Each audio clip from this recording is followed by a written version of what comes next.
무엇보다 공정하고 누구나 쉽게 준비할 수 있도록 단순해야 한다는 것이라고 생각합니다.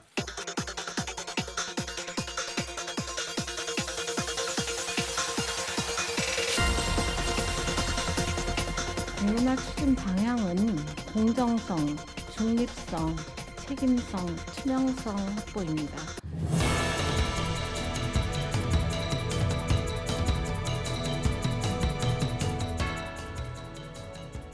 네, 시청자 여러분 안녕하십니까? 대입제도 개편을 위한 YTN 토론회, 오늘 두 번째 시간입니다. 어제 주제는 수능 전형 확대 여부였고요. 오늘은 수능 평가 방식을 놓고 토론해보겠습니다. 상대평가로 해야 할지, 절대평가로 해야 할지가 문제입니다.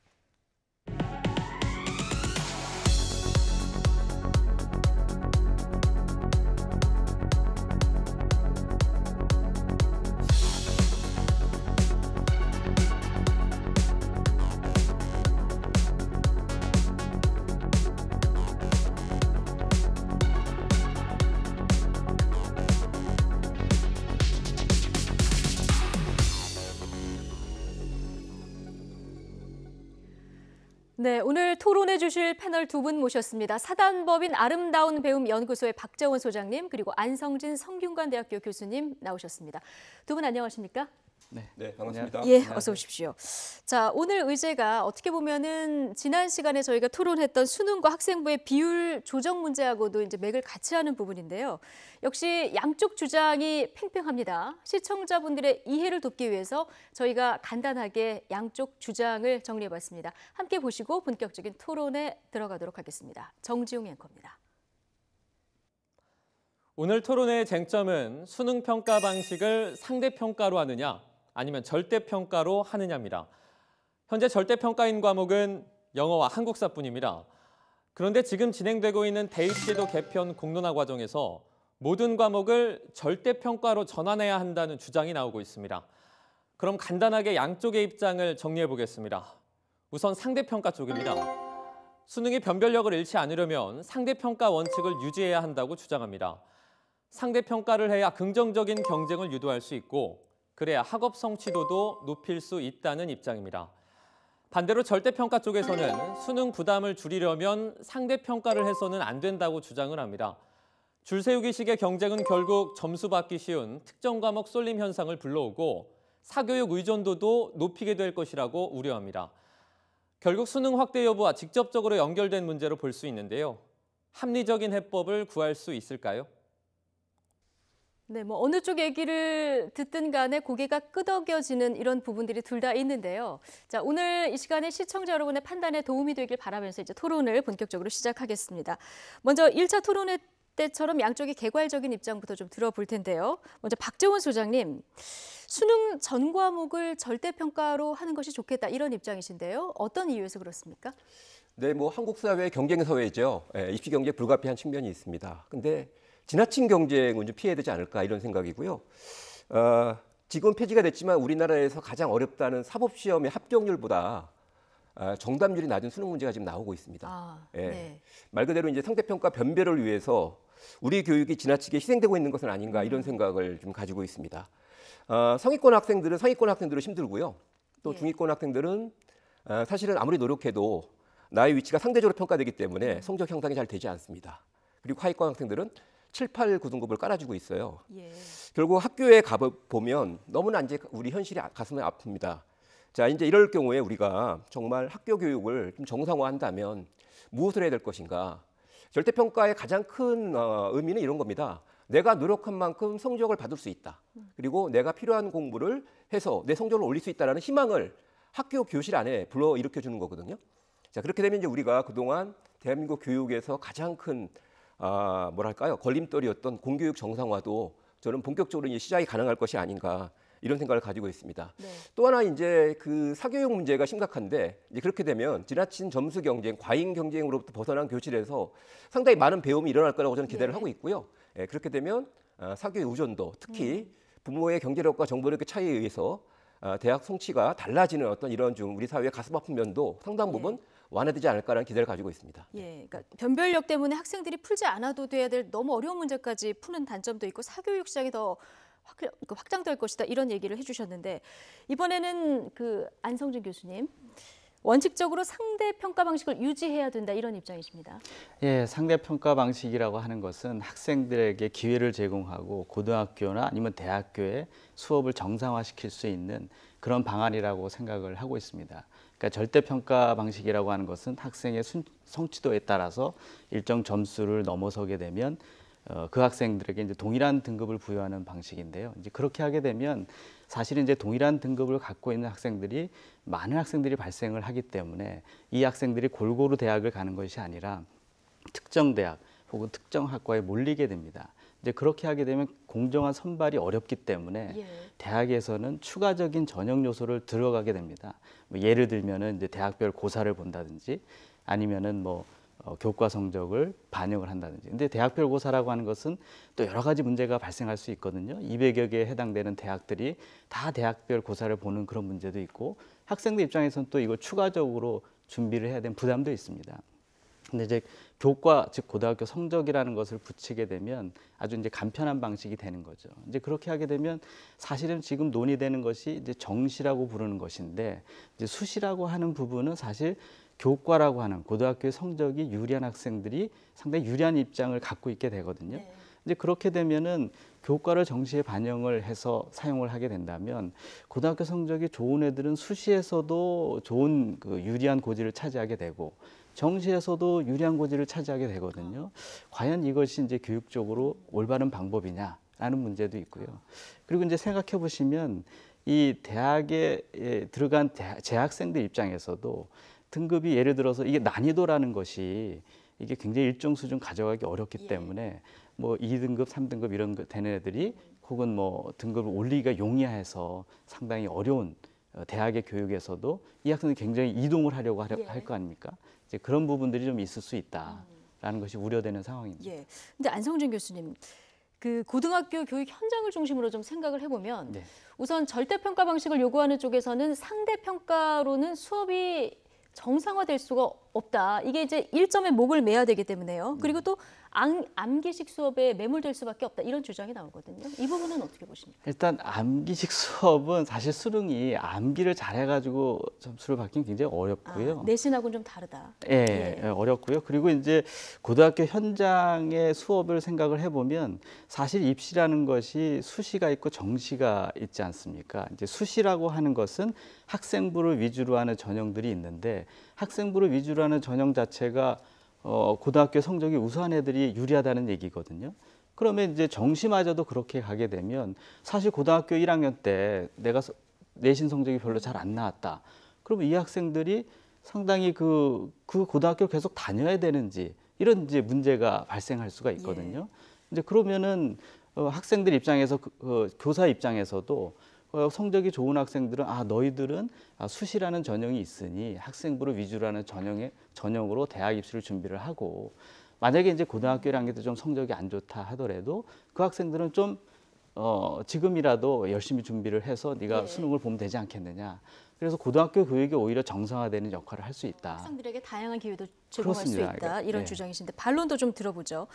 자, 오히려 상대 평가가 긍정적인 어떤 경쟁을 유도해서 더 교육적이다. 이런 뭐 주장도 있고요. 또 내신보다는 수능 시험이 내신 시험보다는 조금 더 창의적인 어떤 문제들을 내기 때문에 사고력 향상에 이제 도움이 되는 그런 문제들이기 때문에 수능을 무력화하는 절대 평가는 안 된다. 이런 주장들이 나오고 있거든요. 이 부분은 어떻게 보십니까? 일단 앞서 그 안 교수님 말씀하신 부분에 좀 제가 이견이 있다면 예. 수능이 절대 평가된다고 해서 사실은 다른 전형 요소 예를 들면 보통 얘기하는 대학별 고사, 논술이나 교과 성적을 도입하면 말씀하신 그런 지적이 맞는 것 같아요. 근데 저희는 이제 좀 그런 정량 평가 요소보다는 학생들의 다양한 측면을 평가할 수 있는 정성적인 요소로 면접을 일단 생각하면 좀 달라지지 않을까라는 생각이 있고요. 실제로 이제 저는 수능 문제의 변천사를 좀 볼 필요가 있다고 생각을 합니다. 수능이 도입 초기에 말씀하신 것처럼 상당히 좋은 문제들이 많이 나왔어요. 실제로 대학 수학 능력을 평가하는 양질의 문제가 나왔는데 이것이 이제 절대평가의 상대평가로 바뀌면서 사실은 변별을 위해서 지나치게 변별을 위한 문제들이 나옵니다. 보통 우리가 이제 킬러 문항이라고 얘기를 하거든요. 이제 그런 문제를 푸는 과정에서 사실상 이제 학생들은 이 시대가 요구하는 어떤 그런 사고력이나 창의력과는 거리가 먼 공부를 이제 강요당할 수밖에 없는 상황이고요. 결과적으로 보면은 지금 현재 우리나라 학교 교실은 그 수능 문제의 식민지가 돼버린 것은 아닌가 이런 생각이 좀 들거든요. 근데 만약에 이게 절대평가로 전환이 되면 성취 수준이라는 게 있습니다. 절대평가에서는요. 네. 이런 성취 수준에 맞는 좀 교육적인 문제가 출제될 가능성이 매우 높아지고 그런 문제를 중심으로 학교 수업만으로도 수능 대비가 가능한 어떤 이런 상황이 충분히 기대되기 때문에 지금 안 교수님 말씀하신 것처럼 학교 교육 정상화의 또 다른 방향을 말씀하셨는데 과연 수능 문제를 열심히 푸는 걸로 과연 학교 교육이 정상화될 수 있을 것인가 여기에 대해서는 좀 의문입니다. 네. 예, 그러니까 지금 뭐 킬러 문항이라고 불리는 그 수능 문제들은 학생들이 평가하기에 적합하지 않는 방향으로 좀 가고 있다 이런 얘기를 좀 해주셨는데 상대 평가든 뭐 절대 평가든 순기능도 있고 역기능도 뭐 있는 거 아니겠습니까? 그럼 보완책도 분명히 있을 텐데 먼저 박 소장님.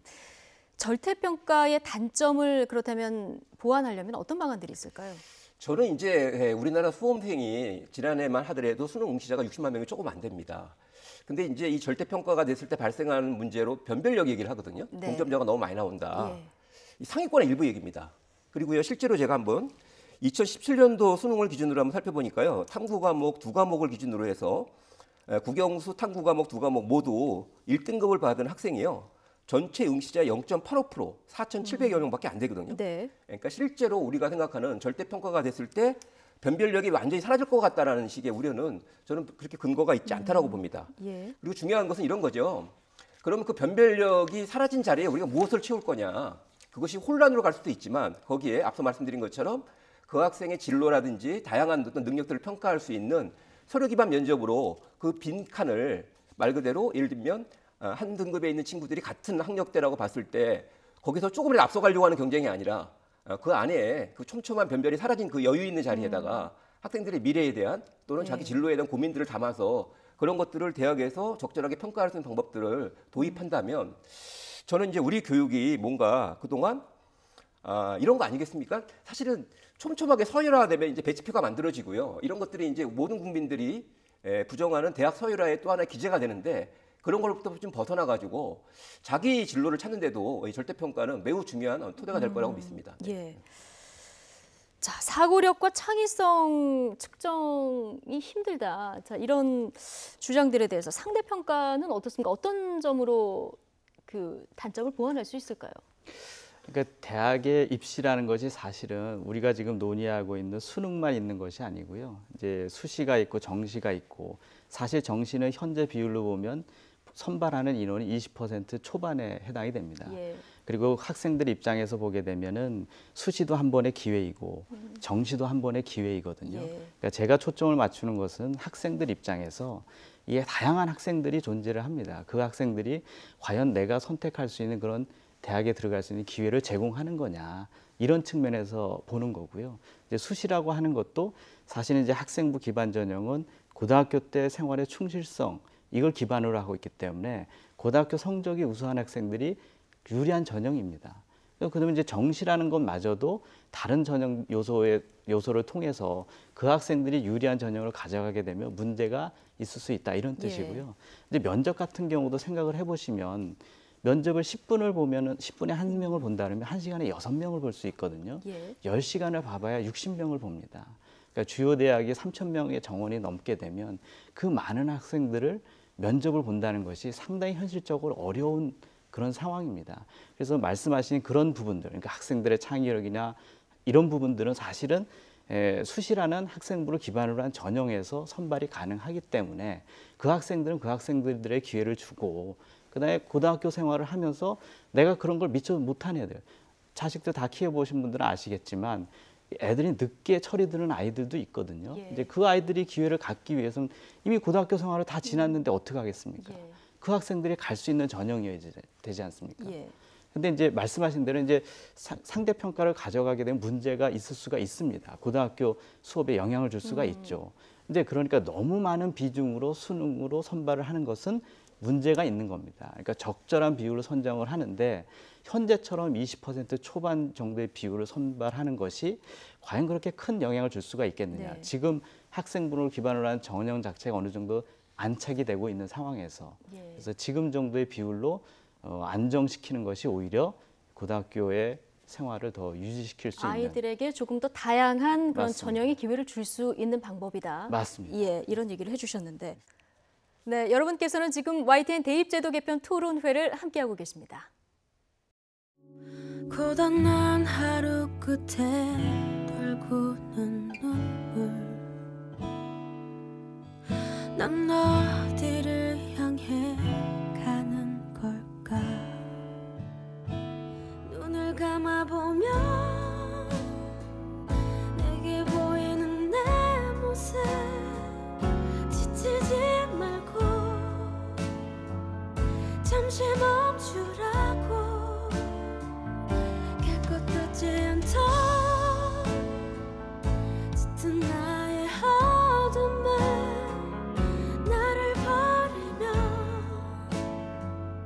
모두 갤 거라고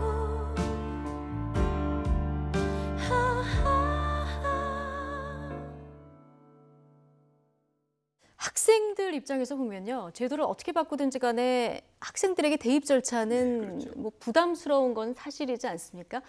어떻게 하면 조금이라도 부담을 줄이고 합리적인 제도를 만들 수 있을 것인가?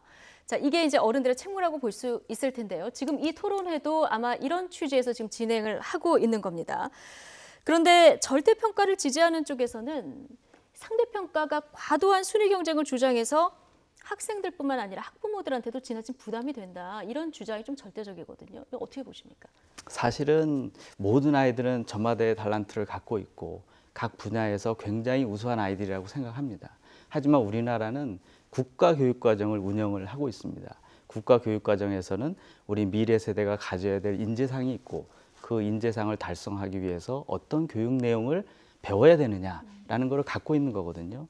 그러니까 대학에서도 사실은 고등학교에서 교육과정을 잘 운영하는 것이 굉장히 중요하고 그것이 입시에 반영되는 것이 당연합니다. 왜냐하면 고등학교에서 적절한 수준으로 배워서 와야 그 수준 상위에서 대학교에서 전문인으로 양성하는 연결된 교육체제를 갖고 있거든요.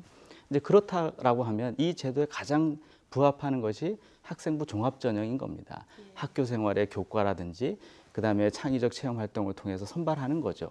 하지만 이 제도를 가져가게 되면 이거는 다양한 환경에 처해 있는 학생들에게 기회를 제공할 수가 없습니다. 그럼 이 학생들에게도 기회를 줘야 될 거 아닙니까?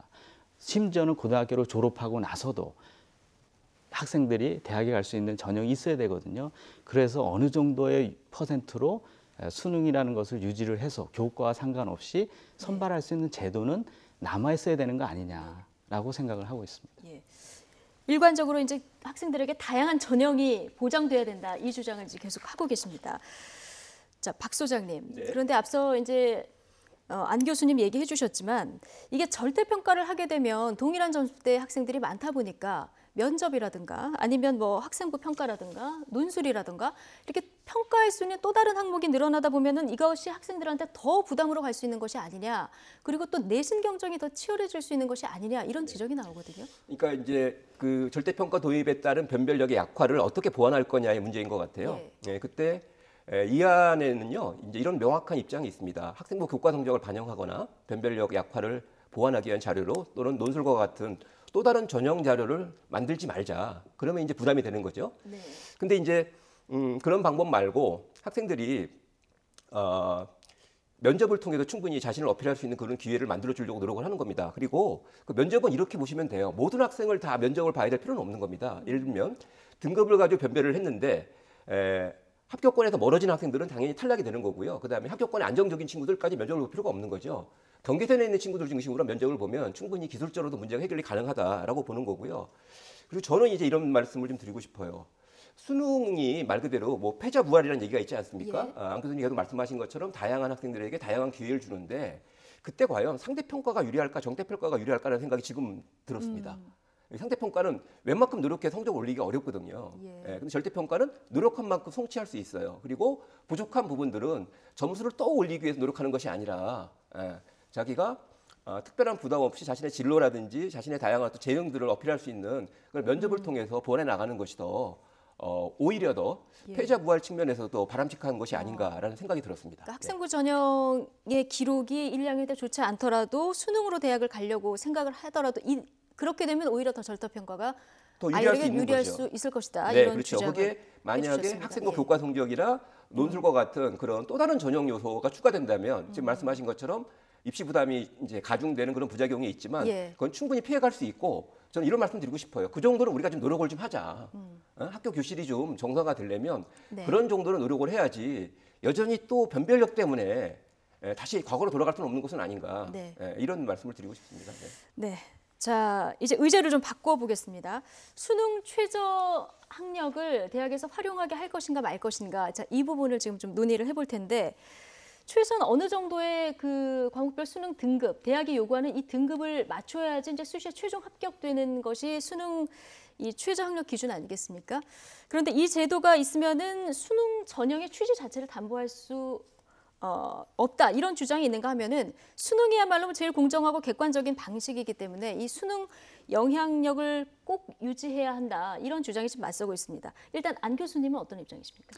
일단 공정한 선발을 한다든지 아니면 고교 교육 과정을 반영하기 위해서 수능 최저를 사용하고 있다 이렇게 말씀드릴 수 있고요.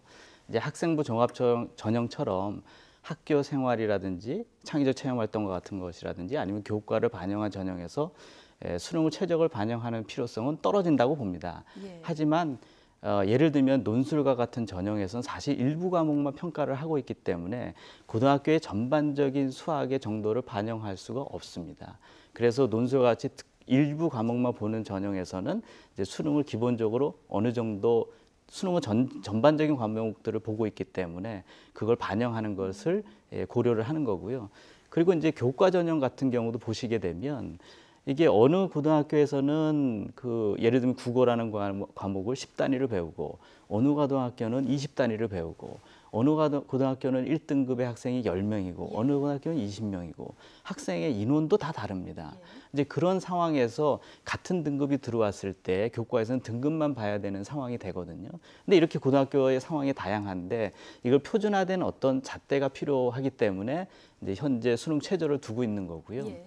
그것도 이제 이런 기조 때문에 전체적으로 수능에 대한 최저 등급에 대한 요구 사항이 최소화해서 그리고 특정 전형에 대해서만 반영을 하고 있다. 이렇게 보셔야 될 것 같습니다. 학교마다 상황이 다르기 때문에 수능 최저 학력 기준은 유지되는 것이 맞다 이런 입장이신데요. 박재훈 소장님은 어떠십니까? 네, 교수님 말씀 전반적으로 동의가 되는데요. 예. 이런 연구 자료들이 많이 있습니다. 전형별로 대학 진학 이후에 학점을 비교 분석을 해보면 학생부 교과 전형으로 들어오는 학생들이 수능 전형으로 들어오는 학생들에 비해 학점이 오히려 높은 경우가 더 연구 자료로 많이 나옵니다. 결국 이제 최저 학력 기준이라는 것의 의미가 좀 퇴색되는 어떤 그런 연구 자료들이 많거든요. 그러니까 기본적으로는 수능이 전 과목 절대평가가 되면서 수능의 변별력이 약화되는데 최저 학력 기준까지 폐지가 되면 저는 다소 혼란이 있을 수 있기 때문에 일정 정도 유지가 될 필요는 있지만 기본적으로는 이중 부담이라는 어떤 그런 족쇄로부터 학생들을 해방시킬 필요가 있기 때문에 중장기적으로는 약화 또는 폐지가 맞다라는 생각이 들고요. 그 사실은 이제 우리나라 수능의 창시자라고 얘기하는 박도선 전 고대 교수님이 이런 얘기를 했어요. 수능 이제 없애야 된다. 자기 자식 같은 수능 폐지를 얘기합니다. 원래 자격고사로 도입을 했는데 이게 정말 전국에 있는 모든 학생을 한 줄 세우기로 하는 이런 악용되는 걸 보면서 그러면서 이제 결국은 숫자만이 아니라 사람을 좀 평가하는 정성평가 요소들을 좀 가미해야지만 우리 교육의 미래가 있다. 이런 얘기가 기억이 납니다. 예. 어떤 방식이 아이들을 더 힘들게 하는 건지 저도 사실 얘기를 들으면서 정답이 없겠다 이런 생각이 드는데 자, 남은 시간 동안 두 분의 발언을 마무리 발언을 듣도록 하겠습니다. 1분씩 드리겠습니다. 먼저 안성진 교수님 의견부터 좀 주시죠. 네, 수능이라는 것은 대입을 지원할 수 있는 큰 방안 중에 하나지만 사실은 학생들에게 다양한 기회를 줄 수 있는 대입제도 측면에서 보게 되면 수시와 정시로 나뉘어 있게 되고 정시라고 하는 비중이 현재 20% 초반을 갖고 있습니다. 이런 정시마저도 교과 성적 우수자에게만 기회가 주는 것은 그건 좀 생각해 봐야 될 요소가 많이 있다 이렇게 판단을 하고요. 다양한 학생들에게 다양한 입장에 처해 있는 학생들에게 어떻게 기회를 우리가 줄 것인가. 이 학생들이 내가 교육의 사다리로서의 역할을 할 수 있는 그런 대학에 진학해서 내가 정말 전문의로 성장할 수 있도록 우리가 학생들에게 기회를 줄 수 있는 전형이 어떻게 구성돼야 될 것인가. 전체적인 대학의 입시 방향에서 생각하는 것이 맞지 않겠느냐라고 생각합니다. 자, 박지원 소장님 마무리 발언 기회 드리겠습니다. 우리 교육이 지금까지 늘 국민들에게 불안과 걱정, 좌절 이런 이제 의미로 다가왔습니다. 저는 이번 기회에 절대평가가 되고 대학도 나름대로 책무성을 가지고 학교 교실을 살리는 데 주목한다면 더 이상 우리 교육이 그런 국민들의 천덕꾸러기가 아니라 우리나라는 교육 때문에 미래가 있다 이런 얘기를 하게 될 그런 어떤 꿈을 좀 꿔보게 됩니다. 가장 중요한 것은 이번 입시 공론화 과정에서 우리 국민이 무엇을 선택하느냐에 있다고 저는 봅니다. 예. 대학 선발 중요하죠. 하지만 그 이전에 학생들이 교실에서 잠자는 학생 없이 상위권, 중위권, 하위권 모두 같이 어울러서 공부할 수 있는 어떤 그런 환경을 만드는 쪽으로 우리가 먼저 우선순위를 두고요. 나머지 문제는 하나씩 국민적 합의로 해결해 나가는 것이 바람직하지 않겠는가라는 생각입니다. 네, 오늘 토론에서도 보셨겠지만 결론이 나기까지 치열한 논쟁이 예상됩니다. 쉽지 않은 과정이죠. 우리나라 대입제도가 아무쪼록 학생의 입장에서 또 학부모의 입장에서 조금이라도 나은 방향으로 나가길 기대합니다. 다음 시간에는 대입제도 개편 공론화 4개 의제에 대해서 집중 토론하는 시간 갖겠습니다. 오늘 토론에 대한 추가 정보나 의견 참여를 원하시는 분은 대입제도 개편 공론화 홈페이지에 글을 올려주십시오. 자, 시청해주신 여러분 고맙습니다.